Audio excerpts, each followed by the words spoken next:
તો મિત્રો આજે આપણે સૌથી પહેલો એપિસોડ ચાલુ કરીએ છીએ ઇંગ્લિશ શીખવા માટેનો. હવે ઇંગ્લિશને તો તમને ખ્યાલ હશે કે જ્યારે ભણતા હોય ત્યારે શું કરતા હોય કે વધારે માર્ક્સ કઈ રીતે લઈ આવવા એ રીતે આપણે એ મુજબની તૈયારી કરતા હોય. પણ ખરેખર શું છે કે એ ભાષાની રીતે આપણે જોવાની હોય. ભાષા છે, વાતચીત કરવાની છે, કન્વર્સેશન કરવા માટે આપણે શું શું ધ્યાનમાં રાખવું જોઈએ અને બેઝિક એની સમજ શું છે એ જોવી જોઈએ. તો જે રીતે આપણે ગુજરાતી બોલીએ છીએ એ રીતે ઇંગ્લિશ પણ બોલીએ તો વધારે સારું રહે. નહીં કે આપણે જે રીતે ગોખણપટ્ટી કરતા હોય, ઘણી જગ્યાએ હું તમને પ્રૂફ કરીને બતાવીશ કે ઘણા બાળકો એ રીતે કરતા હોય કે આ આવે તો આમ, આ આવે તો આમ. એવું ન હોય. નોર્મલી રીતે તમે ઇંગ્લિશની સાથે સાથે ગુજરાતી બોલતા હોય, ગુજરાતીની સાથે સાથે અંગ્રેજી કન્વર્સેશન કરતા જાઓ વાક્ય ટુ વાક્ય, તો તમને સરળ રીતે શીખી જશો.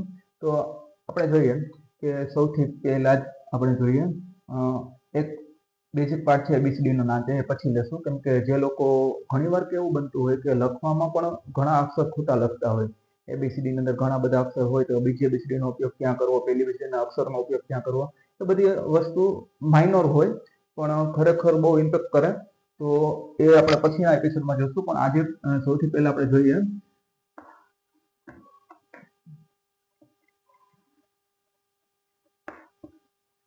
કે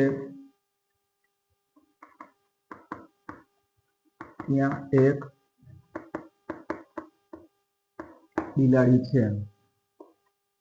તો ત્યાં એટલે એક બિલાડી છે ને એટલે અહીંયા ઈજ આવશે. તો એક બિલાડી છે એટલે એક છે એટલે ઈજ. તો આ રીતે તમે વાક્ય બનાવતા જાઓ ગુજરાતીની સાથે સાથે અંગ્રેજી, તો તમને બહુ ઈઝી થઈ જશે. ત્યાં બાળકો છે.